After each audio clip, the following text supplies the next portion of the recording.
Good evening and welcome to Team International on tomorrow's Podiatry. Hi, Aisha.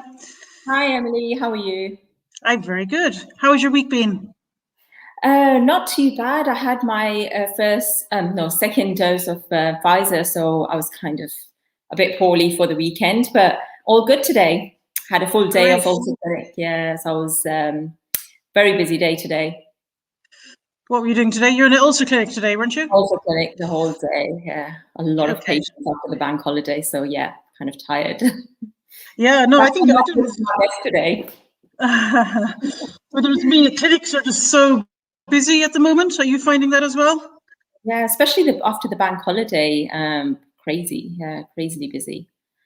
Yeah, no, we're just finding constantly at the moment. Yeah, go on. Just finding constantly at the moment. It's just, you don't just like, I need to clone myself. It's just like ulcer after ulcer after ulcer coming in to both to community clinics and to hospital clinics at the moment.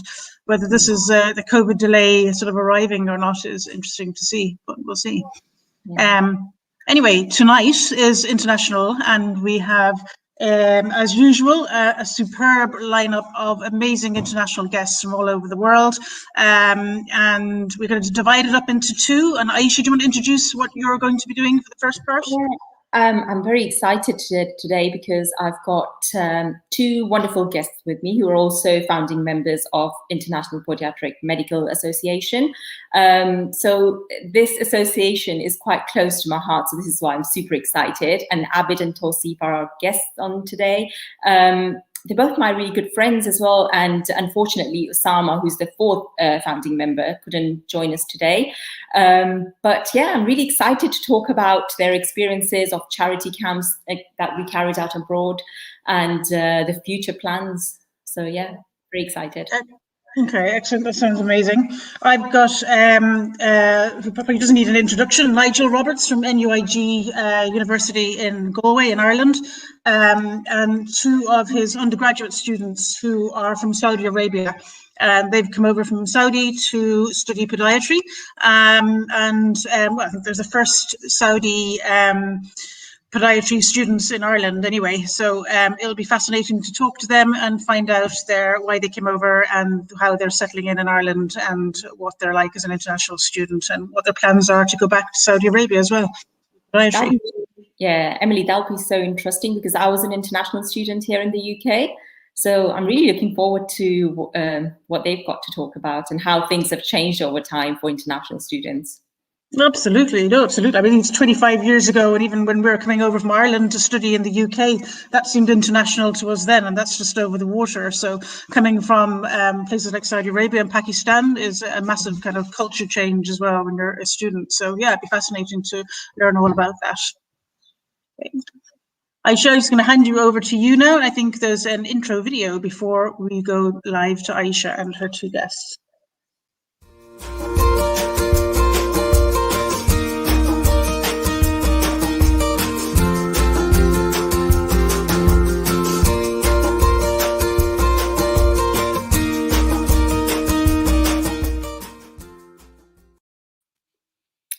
Hello, Abid and Tosif. How are you? Not too bad. Exceedingly well. Your Zoom call. Right. Okay. So let's talk about. I'll let you guys talk more. Let's start with IPMA. The International Podiatric Medical Association. Yeah. The brainchild of Aisha, Tosif, and Osama and myself. Shall I start talking about it? Yeah, please go ahead. The International Medical Association, this organization started off in a cafe in Selfridges where we all met for the first time, and we said we wanted to do something in Pakistan that was going to be positive. And other countries, yeah. Yes, and we had a wonderful cappuccino, and I think Tosif had a big slice of cheesecake, if I can remember. And that's where it actually started off from. And then the actual journey to set up the first camps took several months, didn't it? A long time. A lot of planning. And a lot of planning, a lot of logistical work regarding those camps. But then we got to finally go out to Pakistan for the first time. And Aisha, I'm going to let you talk about what happened when we got to Pakistan. and the camps that we did. Yeah. So we had 3 camps. One was in the capital, and the other one was in a small town, and one was in Gujranwala, was it? Yeah. And I was expecting about 40 to 50 patients, but to our surprise, we had 300 patients in our first one. And I still remember after that, we were like, oh my God, is this for real? And the kind of complex cases we saw, it was just so amazing, and so it was so different, wasn't it, Tosif? I remember Tosif was just there thinking, okay.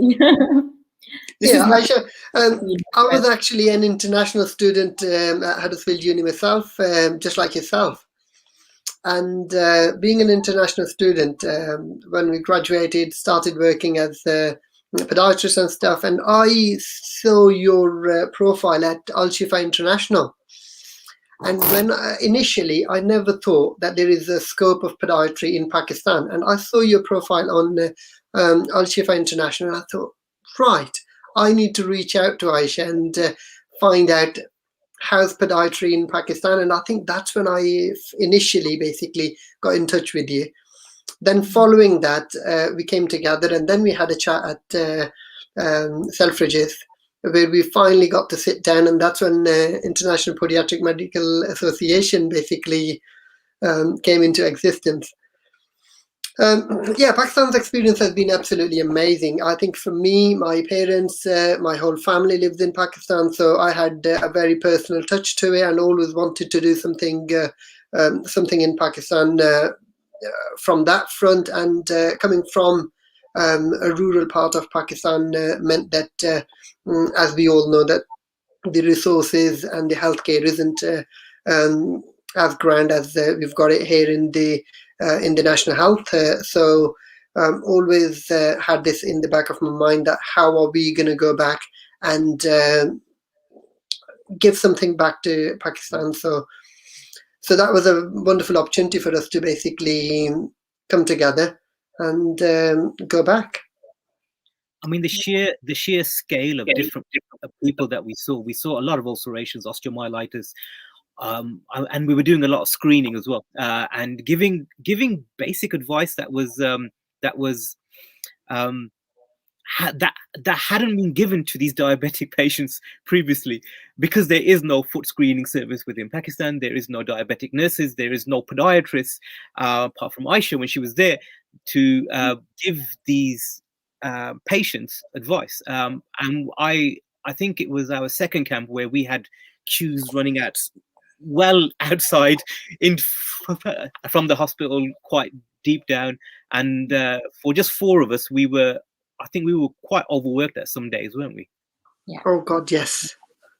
Yeah, I still remember when a patient with wet gangrene just walked in casually, and I was like, oh my God, this is an emergency. We've got to get him into hospital. And there was no hospital nearby, was there? And you know, it was just so sad, because that patient obviously couldn't afford medical treatment. So I still remember going to Tosif, going to Abdul Salma and saying, you know, should we just put some money in together and send him to a private hospital, because he needs to be seen. And he had no dressing. So I still remember I was wearing my Asian clothes. We didn't really have that many dressing, and whatever we had, I was like, okay, I need to create like a sterile environment and dress his foot. And it just made me realize, you know, how lucky people are in the UK and other privileged countries. And if you compare the two, it's crazy. Yeah. So it was. I think for me, sorry. Yeah.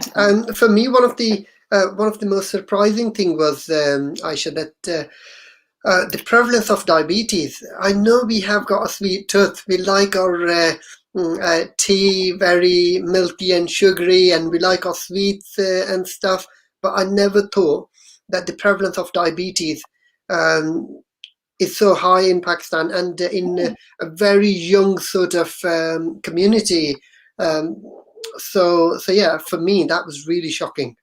Yeah, I mean, talk about the prevalence of diabetes. One of the reasons we were keen to do it was because in Pakistan there are over 100,000 amputations because of diabetic foot complications, and massive mortality rate as well.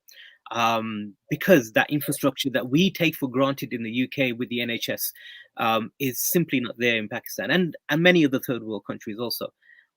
But Aisha, I think it's worth you talking about what we are going to be doing in Pakistan very soon, because we soon realized that no matter how with our best of intentions, what we are trying to do is that the sheer scale of the problem is too much for even 10 podiatrists. We need to do a lot more than that. So Aisha came up with the wonderful idea, because she's quite she's a clever clogs. So you thought of the idea to set up a MSc program in Pakistan. So please tell us about that. So it's still in the process, so I don't want to talk too much about it at the moment, but hopefully we will be able to talk more about it in a few months. But I'm quite excited, and I think, yes, like Abid said, it wasn't just us four that could do the job. So we definitely realized that we need more podiatrists, and we need someone from the country to take interest in this and sort of take the lead. So diabetes, 30% of the population is diabetic. And then I still remember having this conversation with you and Tausif, where we thought, okay, we've done Pakistan, now where next? And now, Abid, you took the lead, and you're doing something with Mauritius, aren't you? So we're doing something. Yes, we're doing something in 2 different countries now. So in Mauritius, which has 1 podiatrist in the whole of Mauritius, and about 25% a diabetic population as well. We're working with the Institute of Chiropodists and Podiatrists, and we're creating a program where we're going to teach the first lot of FCAs there, who are going to be doing general FCA work and doing diabetic screening, and we're going to be doing camps at the same time when we're there. That's gone quite far now. So we've got a memorandum of understanding, and we've taken that. We've spoken to their health authority in Mauritius, and that's looking good. The second project that I'm working on at the moment is to take a team of podiatrists to a refugee camp on the outskirts of Syria, which is something that I'm very passionate about. There's a lot of Palestinians in one area of like Lebanon, and there's a lot of Syrians that have come from Aleppo. They've got various health conditions, so I'm trying to bring a team of dentists and doctors alongside us podiatrists to go to these camps. So I think, as I was telling Tausif earlier, I mean, we've been given a gift, and I think the more we try and use it for the betterment of others, that would be a good thing. Don't you think so, Tausif? Definitely. I think going back to Pakistan, initially the idea started off with, right, let's go and let's do some camps. And although out of 4 of us, I think we did a grand job, because we went to 4 different cities, and as Aisha mentioned, that we managed to see like hundreds of people, didn't we, throughout the day? 600, yeah. We managed to see hundreds of people. We managed to give them education. We managed to tell them about like diabetes, how to look after their feet. And I'm sure them 600 people are going to go and teach other family members and stuff. So it seems small, yet I think it's big enough for us.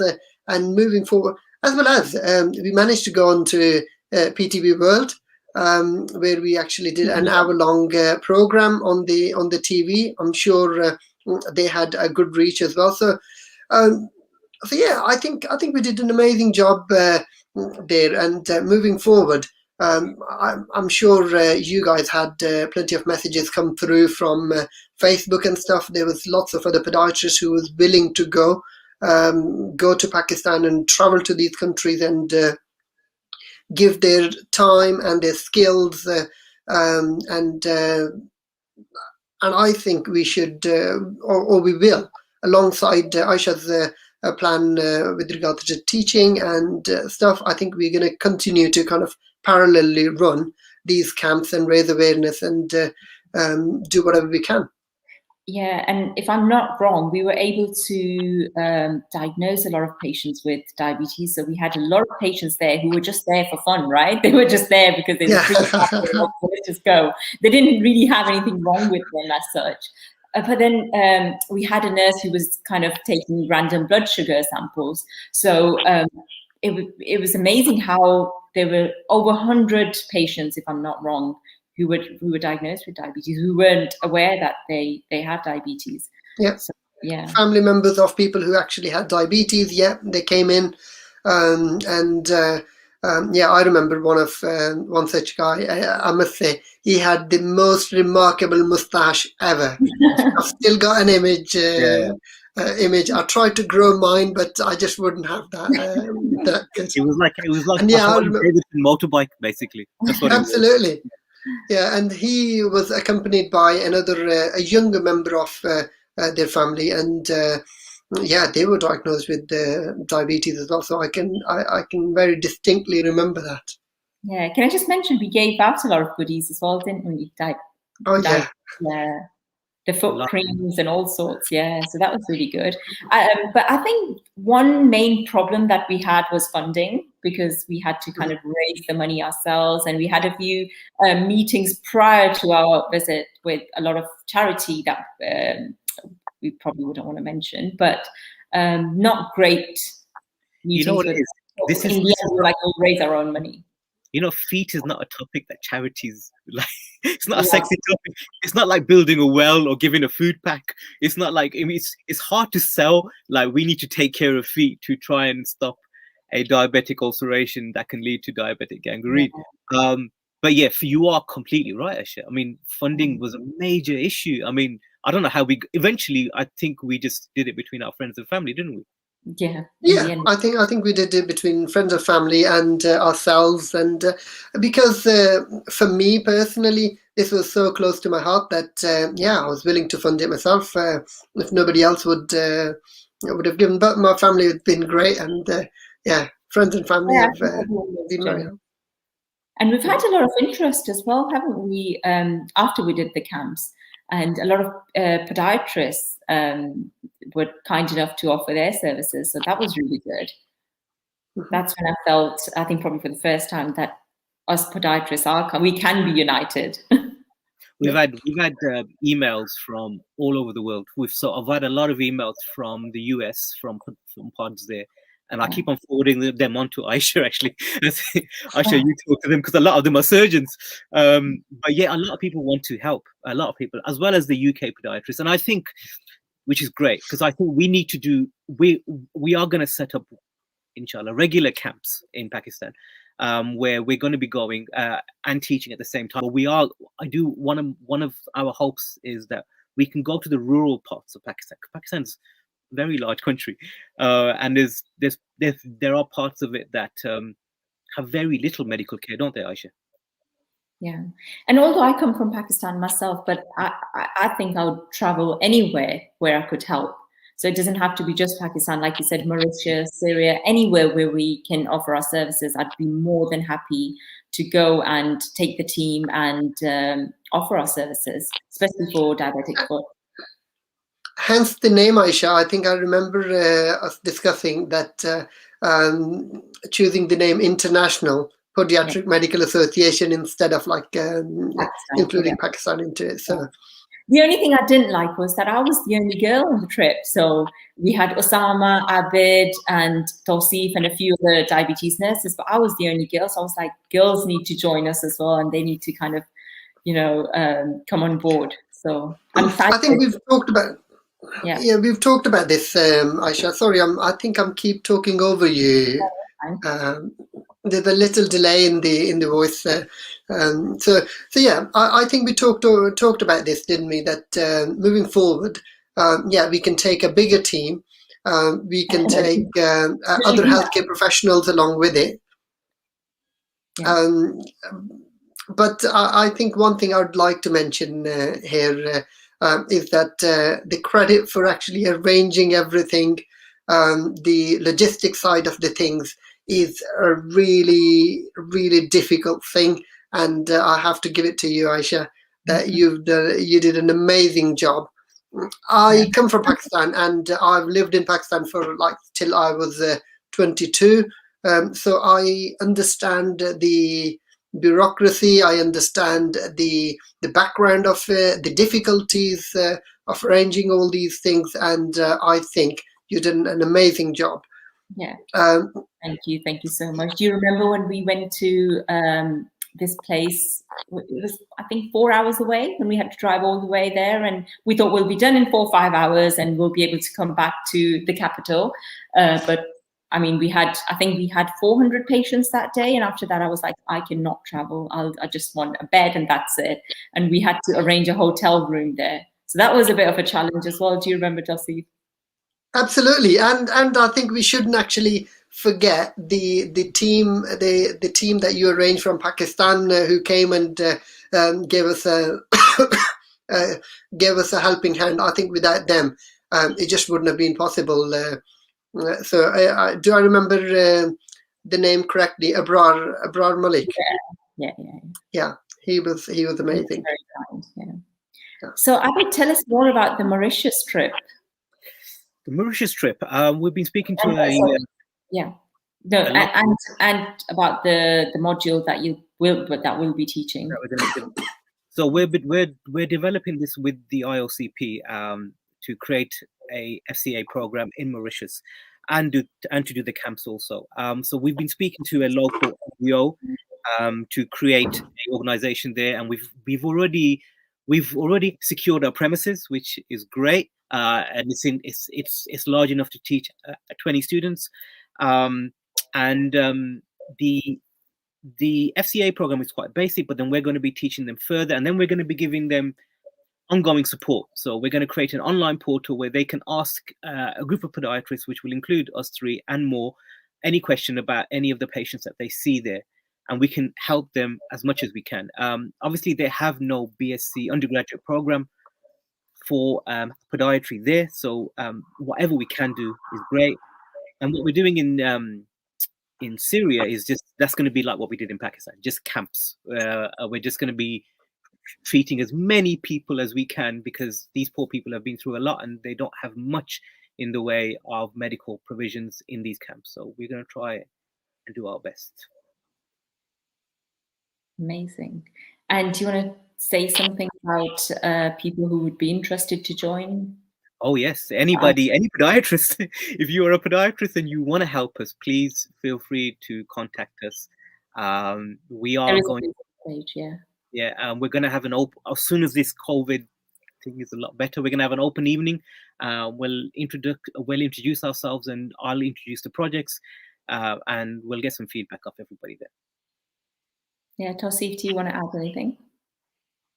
I think just to add to what Abid actually saying, these projects we've been talking about, and we've been working on the background for a little while. Predominantly, Abid has been dealing with all this, but people can actually get in touch, and they can get involved in any capacity. They don't have to come to Mauritius with us. I'm sure a lot of people would love to. I mean, you'll have to say no to... You do realize that I'm not going to let you have a holiday in Mauritius. You're going to be working. Don't think that you will ever see a beach when you're there. You're going there to work. I'm hoping that it won't be day and night, would it? Okay, you'll have the evenings off. Go on. Yeah, and at the stars. Right now. So yeah, I think. We had a lot of interest with regards to Pakistan, and I think as soon as COVID actually opens up, we're going to be putting together some dates and see whether we can actually, when can we go next, and do the amazing work that we did, and allow other people the opportunity to come and join us. And just to actually add on to this, we do have some people who are interested for us to basically come to Bangladesh, and India, so we have to keep these places in mind as well moving forward. Definitely. Right, Nigel. Oh, Nigel says that they have some students volunteering in Tanzania. Yeah. Nice. Very nice. Where else are we going then? Sarah and Jumna, they're more than welcome to come to Pakistan, and we can go to Saudi. they want to volunteer as well. They're more than welcome to come to Pakistan. But I actually saw, sorry, Abid, just a quick thing. I actually saw somebody from Saudi today, whose father-in-law is a physiotherapist, and he said that, can you please come to Saudi Arabia as well? So talking about Saudi Arabia, this is a good intro into Saudi Arabia. I had a conversation with a group of GPs that take care of the pilgrims that go for Hajj, and they offer them medical assistance when they are there. So I actually suggested that we will take a group of UK podiatrists that are HCPC registered to help those pilgrims that go on the pilgrimage of Hajj. There are many British people that go. And they often get massive blisters and plantar fascia. It's very simple things, but we can help them to get through the pilgrimage without being in foot pain. But that's in the initial stages. I've only had 2 meetings with them. Yeah, sorry. I think. Sorry, go for it, Aisha. No, I was just looking for a few pictures, and Osama will kill me for this, but I have a picture of Osama after the Lahore camp. And I don't know if you guys can see. Could you see he was just... This is cruel, Aisha. Yeah. This is cruel. He would kill me. But that's how tired he was. He had a Coke can and he just fell asleep. So I remember that was when we saw about 400 patients. And Osama, bless him, he was a fresh graduate back then as well. And he was so tired. He just fell asleep and I took this picture. He'll kill me for this. Sorry, just to add, I think Sarah and Jumna, they can take a lead on part of this because when you go for Hajj, the pilgrimage, you have to do lots of activity barefoot, don't you? Yeah. And I think that's one of the main causes that a lot of people end up having problems with their feet, and I'm sure there's a role for us to play. Especially like these are people that may not be as active as what they normally are, and then the Hajj pilgrimage is very hard. I mean, there's a lot of walking to do between like all the places you have to go, especially when you're going to Mina and stuff. So it's very hard. It's very hard. It's quite strenuous, yes. It is physically very hard on people. So absolutely, we would love to have, especially these younger podiatrists. They would put us to shame because like we're getting a bit old. Well, I'm getting a bit old now, so we need this younger blood to come in to help us. It'd be good. You finally admit you're getting old then. No, maybe not. Right, it has been an interesting session and I wish we could talk more about this, but Emily has lovely students with her today, so we should hand over to Emily, and I'm really interested to know what Sarah and Jumana, Jumana, what they've got to say, because I can somehow relate to them. As I said, I was an international student and I want to see how things have changed. So, but...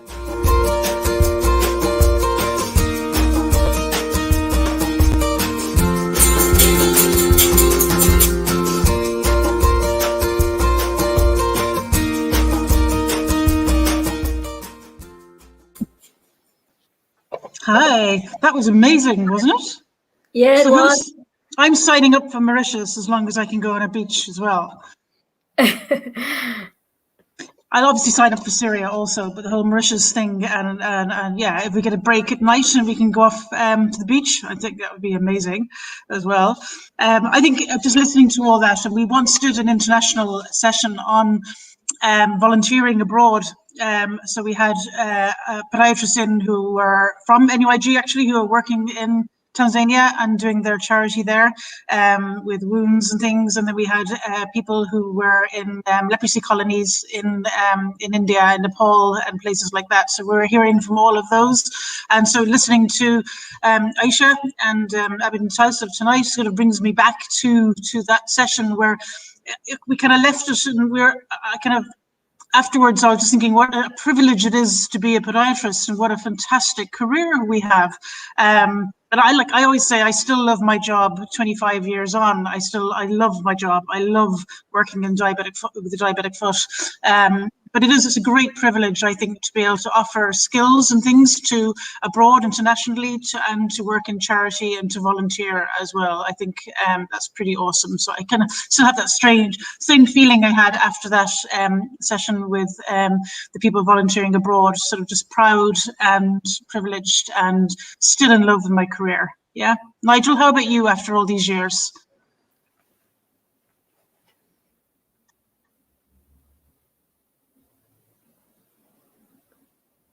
Michael, can you unmute him?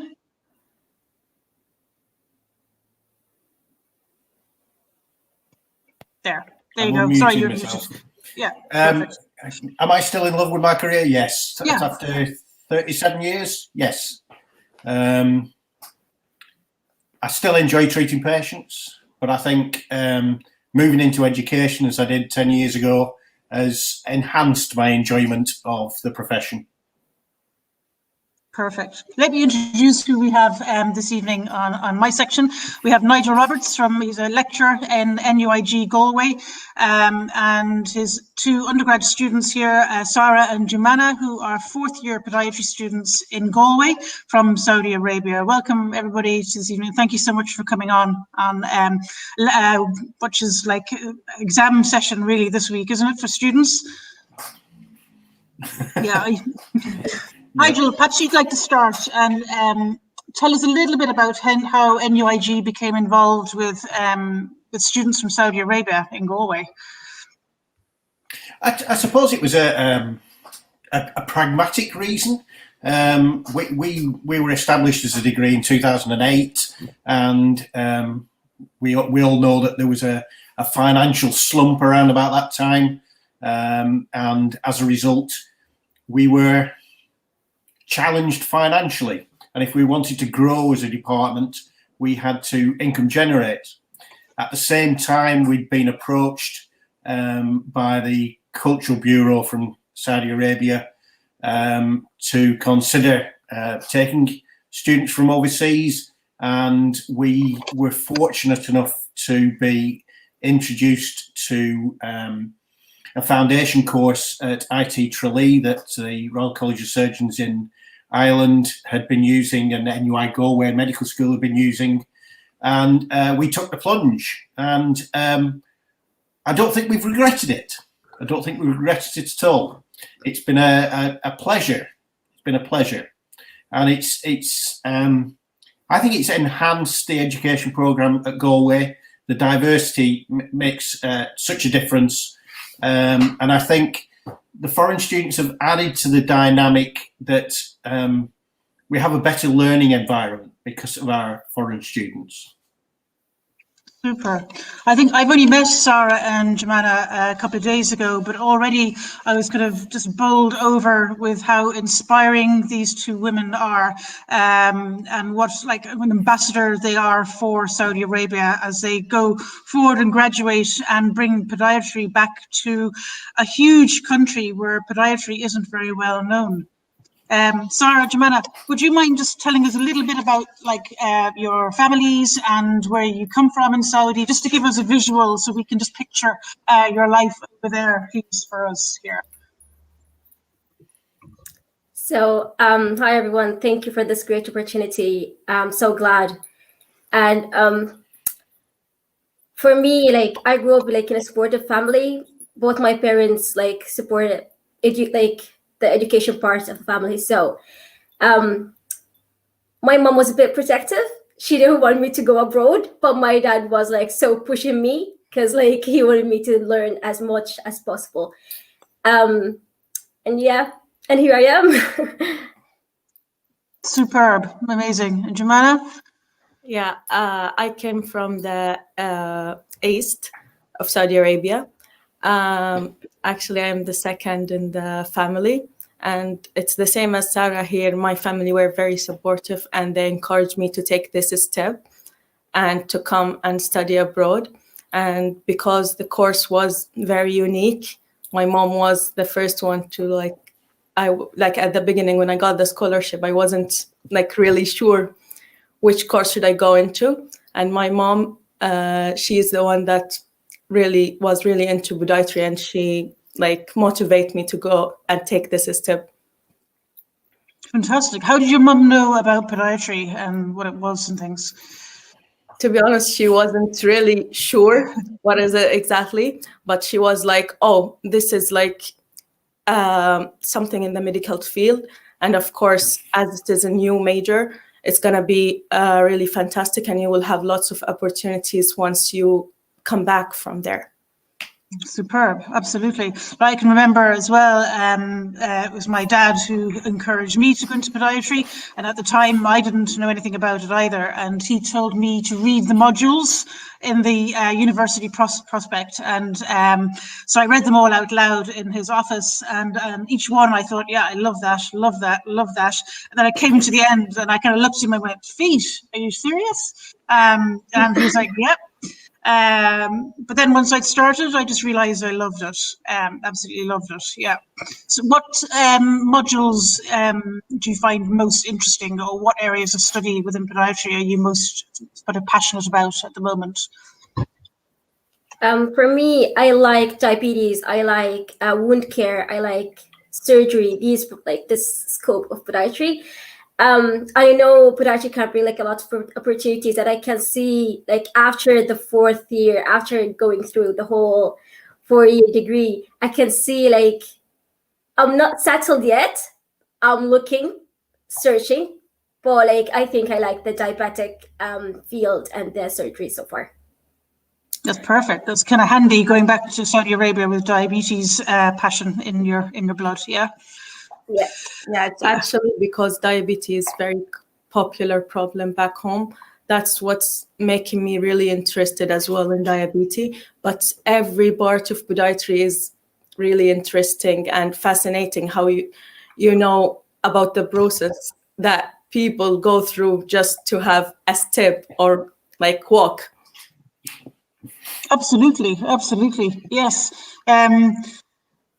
I think I was shocked there to realize that Pakistan has its 30% population. You were as well, Nigel, weren't you? Of diabetes? Outstanding. I mean, it's just, I suppose the international average is just creeping over 3%, and Pakistan's got 30%. That's huge. That's huge. It is and actually. Given the, sorry for chapter. Keep going. Sorry, Jamal. Go on, Sarah. Oh, sorry. I just like I heard it's not like they said it's the 4th around like globally it's the 4th country with diabetic, but even Saudi Arabia, which was actually surprising, it was the 7th, ranking like the 7th on like number of people who had diabetes, and it's the 2nd highest number highest country who had like with the diabetic population, and like where in 2016 there was like 7 million diabetic patients and around 3 million pre-diabetic, which actually a big problem in Saudi Arabia and needs podiatrists. Yeah, that what I was saying. Sorry for interrupting, Nigel. No, No, it's fine. absolutely. It's fine. I think. Go ahead, Nigel. Sorry to cut across you. What I was going to say is, I think it's worthwhile. I think explaining the challenges of becoming a podiatrist when you're coming from a foreign country. So just to give a little bit of background, Sarah and Jemana would have done a year of training before they came to NUI Galway, where they picked up English language skills in terms of reading, writing and speaking, along with some preclinical training. So what these two individuals and the ones that have come subsequent to that have done is taken on a career in a second language whilst having a family knocking around thousands of miles away from home. And I reflect on what they've achieved and think, could I have done the same? And I very much doubt it. So hats off to you girls. Thank you. Thank you. Absolutely. I just see a message there from Rob Menzies. Rob is in Qatar. He said the Irish are certainly at the forefront there of, thank you, bringing podiatry to the Middle East, with Ulster having a role with Oman, and now good to hear that NUIG are involved as well. Perfect. And Rob also said the Middle East has 7 out of 10 of the highest prevalences in the world. Yeah. So I think with Saudi Arabia, you have a population of about 30 million, don't you? And then you're saying 7 million are diagnosed with diabetes. And 3 are pre-diagnosed. So that's like huge. And like, it's not only the fact that they are diabetic, it's also the fact that they don't know the consequence of of being diabetic. They don't know nothing about food and about like how patients with diabetes, how diabetes can impact the patient's feet. And to be like, from like personal experience, I have like family members with diabetes who have been never checked, like their feet have been never checked. No one told them ever that they might have like reduced sensation. No one ever gave them any footwear advice, which is a basic advice that even the GP can provide to the patient. And that's the part where I think podiatry can like make a huge difference if the numbers has improved. Like, you know, the way like in the UK they have like how many limbs are amputated per year. If the number has improved because of podiatrists, I think this would be the same when we go back to Saudi Arabia. Absolutely, I can sense your passion about podiatry and diabetes from you straight away. So I think you're definitely going to be, as Nigel, you said, superb ambassadors going back to Saudi Arabia. Definitely. Absolutely. We had Rob Menzies on, was it last time we had Rob on from Qatar? And he was explaining some of the, I know Rob from sort of a couple of Zooms and things we've done and CPD and whatever. Some of the cases he sees would be vastly different from the cases I see. And mostly the frustration can be out there is there's no primary care, there's no preventative clinics out there at all. And again, as Aisha said, we're very lucky in sort of UK, Ireland, Western societies that we may grumble about it at times, and we always say we don't have enough here, and we can always do better, but we do have preventative clinics. And at the moment with the HSE, there's a massive push into preventative care and changing the paradigm of thinking from just firefighting and foot ulceration and healing foot ulcers or trying to get them in remission, and moving more into and putting all our energy and finance and resources into prevention, which I think is the most important part of looking after diabetic foot. That's my rant over. Saudi Arabia and podiatry at the moment, what is happening out there? Are there podiatrists? You're saying there are American podiatrists, the DPMs. Are there any UK trained or Ireland trained podiatrists out there? As far as we know, there is only one who graduated from the UK, and we have been in touch with him. He is now working at Diabetic Center, but and he said that there is lots of opportunities, but up to now, like, there's no students yet. Like, there's no recent graduates or anything. Okay, fine. And majority of podiatrists who are in Saudi are working within diabetes, I presume. Most of them, the ones that I know, they're either, like, as I said before, they're sorry, as you mentioned before, they are either having they graduated from the US, which is a big difference to what we've done. The fun fact is we do have similar knowledge to the doctors, but for some reason they don't think we are as qualified as them. The only part is, yes, they do have their doing wound care. They're specialized in MSK. Some of them specialize in MSK. Some of them are specialized in wound care and diabetic foot.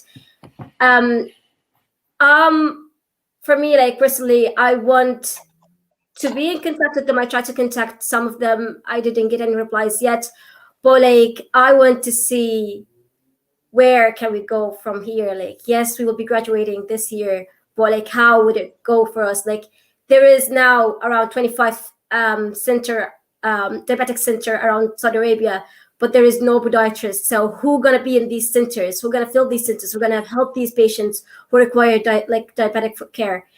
And it's not only diabetes. Like, we know that podiatrists do help patients with rheumatoid arthritis. We know they play a significant role with patients, with athletes, with non-athletes, and like many others. So like, we have a bigger role, but they don't know about it.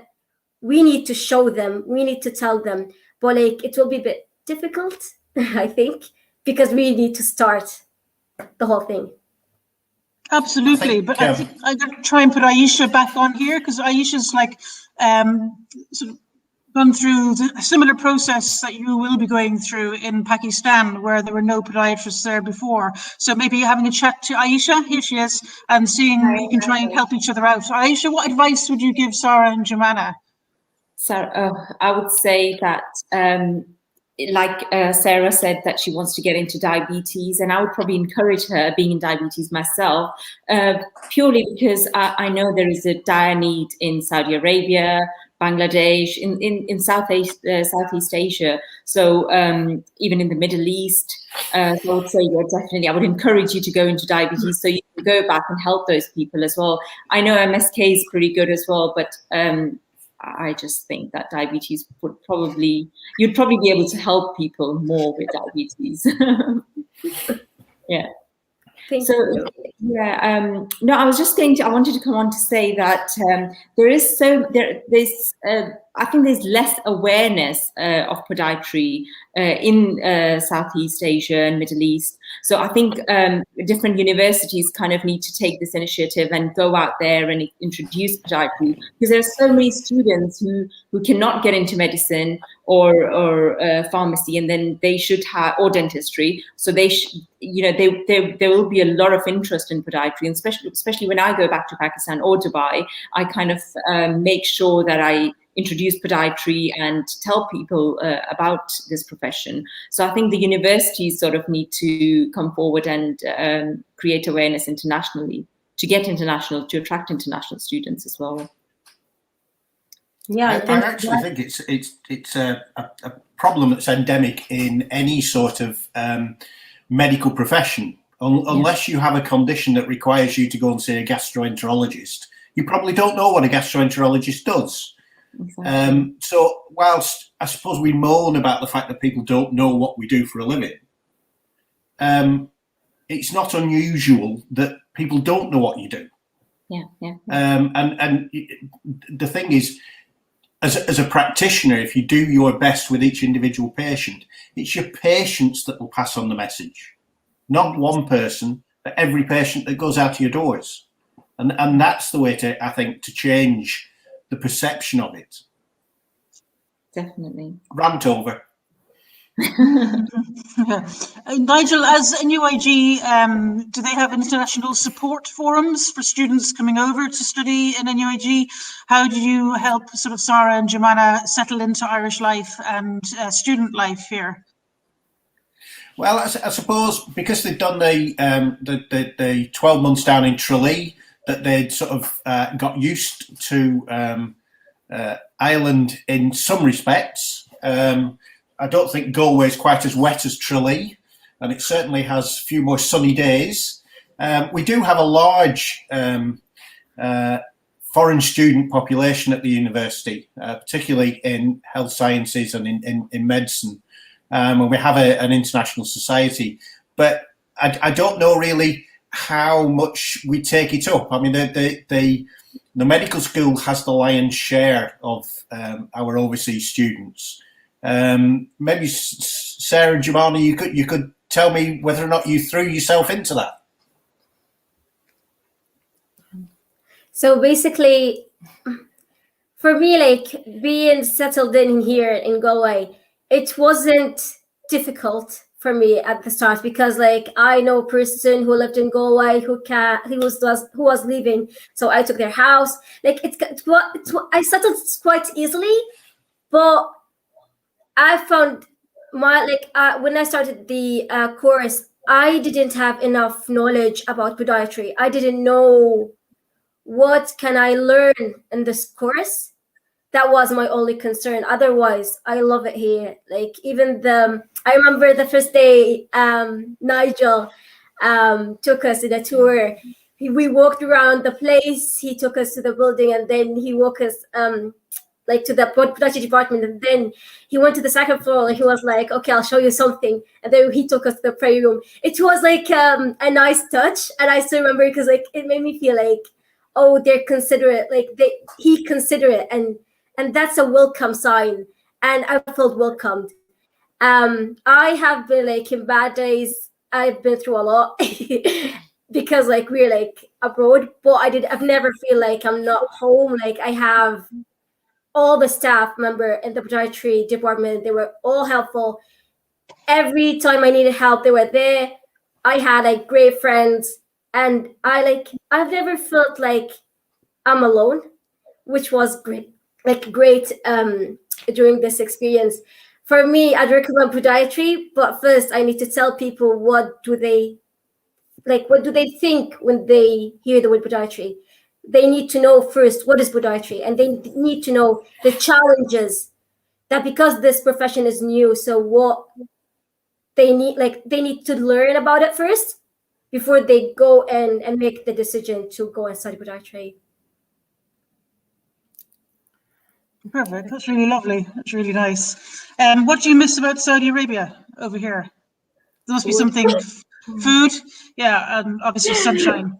Sunshine, yeah. Yeah. Family. Yeah. And what about Irish food? Is there anything that you'll miss from Irish food when you go back to Saudi Arabia? I think potato sandwiches spring up, Nigel, don't they? I think we have nice ice creams and yogurts in here. It's different. It tastes different to me. I don't know. That's our guess. Our grass-fed cows. Yeah. Yeah. Did you see much of County Kerry when you were down in Tralee? Obviously, I'm from Kerry, so I'm slightly biased. It's a lot better than Galway, obviously. Did you tour County Kerry at all when you were there? Yeah. For me, like I tried to get as much as I can from this experience. I tried to go kind of everywhere in Ireland. I went to Killarney, Reilly, and Aran Island, and actually I went kind of everywhere in Ireland. I really like to explore the places in here. Yeah, superb. So in 4 years' time, where do you see yourselves? What do you see yourself doing? For me, I think I'll be studying. Maybe toward talking to Nigel again on how can I start business back in Saudi Arabia to give me tips, maybe. To be honest, the only thing I'm thinking about at the moment is like how to build my level, how to build my skills, I need to build my skills first so I can then establish probably something. Like they did in Pakistan, maybe a course there again. Sure. And I can always help you, Sarah. Thank you. It's the same for me. I'm just thinking of being a diabetic center back home, just saving up money for more adventures and more studying. Yeah. Excellent. And I think you'll find, like, coming on here and people watching this this session for International, maybe it'll put you in connection with lots of people amongst the big podiatry family, because that's what we are. We are just one big podiatry family, and we're there to support and encourage each other and help everybody, and also obviously, of course, help our patients as well. Michael, do you want to do the coming up video for, I don't, there's no, tomorrow's podiatry next week, they're doing something different, and then the week after there's a double bill coming up. So I'll just let Michael introduce that.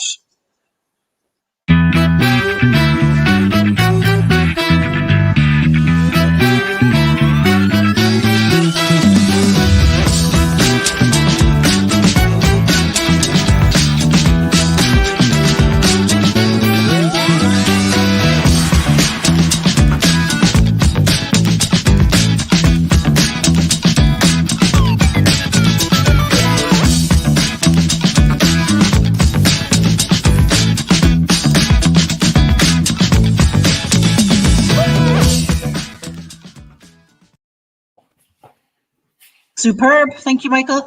I just encourage people to do the Feet in 3 competition as well with Tomorrow's Podiatry. I've done one and sent it in. So they've extended the date, I think, to the 14th of May as well. So get your videos out and start filming. Rob Menzies in Qatar has offered you help. Sarah Jamanja said if you want help, you can contact him. Rob is a great contact there.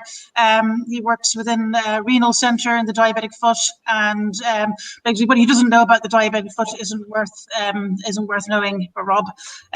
Welcome back, Tosif. If anybody has any questions, we can answer them now, and or not, kind of thing. Tosif, you're on mute.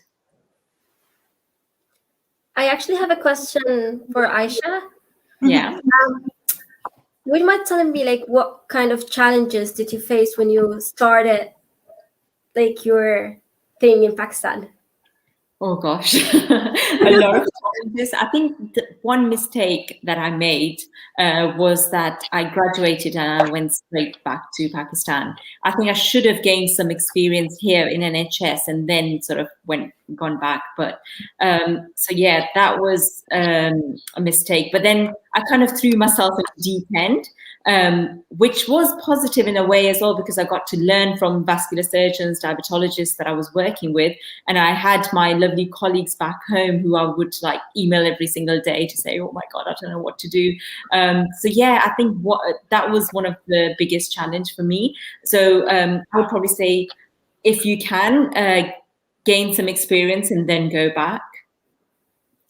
If you don't mind me asking. Yeah. So just introducing podiatry was a challenge in itself, because I had to explain every single time what I put, and not just to the patients, but to my colleagues, to the doctors there, to literally everyone. And in the end, I was just like, oh God, it's exhausting, because you're having to treat your patients, talk to your colleagues about what's going on with the patients, and then explaining, okay, what we can do and how we can help. So it was interesting as well, but it was very challenging. Yeah. So creating awareness. Go on, sorry. I was just asking Tosif if you have any advice to Sarah and Jemana about going back to Saudi Arabia and setting up a podiatry system there and clinics and a future there for podiatry. Tosif, maybe you can talk about rheumatology, because you worked as a rheumatoid specialist podiatrist.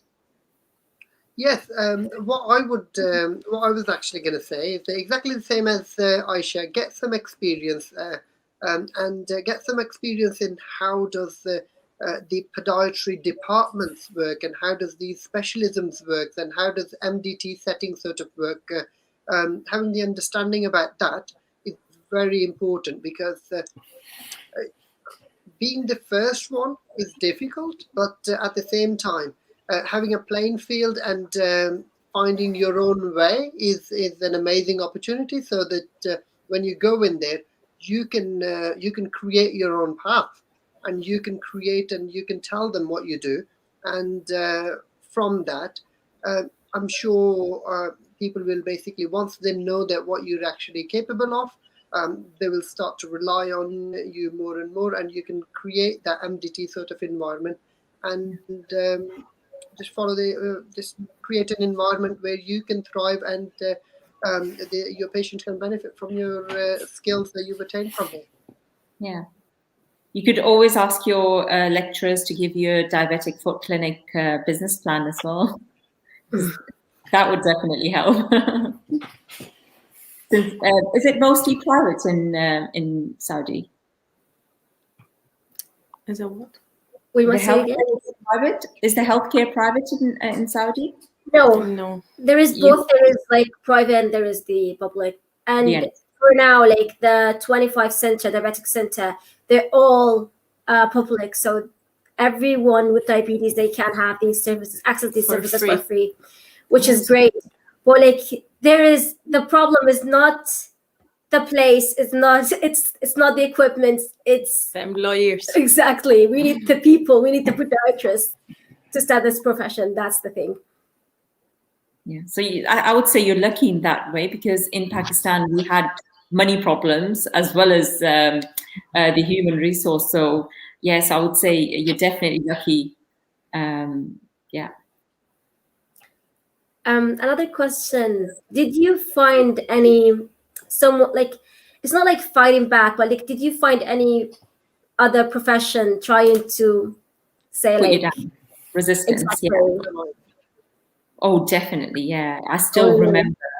Yeah, and I would just get so angry and be like, okay, Aisha, you need to calm down. You need to create an image, a calm image. So yeah, I did get a lot of resistance from literally everyone. They were like, okay, what is this podiatrist? Oh, she's someone who cuts toenails. It's, you know, and then some people would come and say, okay, I'm sure they massage the feet. So I've had comments like that as well. So yeah, I've had to deal with comments like that. But then for me, it was about, okay, how am I going to treat my patient? And like Nigel said, it's your patients who then go and talk about their experience. So yeah, it's the and like Yosif said, you'll be the first there, so you need to create that image. You could just cut toenails and they'll just think, okay, that's all you do. Or you could go on to treat complex pathologies if you have the experience. So then they'll kind of understand your profession a bit more. So yeah, definitely resistance. I would say be prepared for that, but it's good in a way as well, because you always come out stronger. Yeah, thank you. Appreciate it. Thank you for this valuable advice. Thank you. Yeah, super advice from two people who've been pushing forward in Pakistan there, and Abid as well. We've kind of come up to time there, everybody. So I just wanted to thank everybody from Aisha and myself for coming on this evening. And it's been a really fascinating international one, hasn't it, Aisha? Definitely. Yeah, and it was great speaking to you all. Brilliant. You're inspiring and, as we all say, superb ambassadors for podiatry and women, and for going back home to Saudi Arabia. Well done to you all. And to Tosef and Abid and Aisha for what they're doing in the camps. And I'm definitely on that Mauritius one. My name's down there. Thank you, Nigel, for joining us this evening. Thank you, Nigel. My pleasure. Thank you. Okay. Good night. Take care, everybody. Bye. Good luck. Bye-bye. Bye-bye.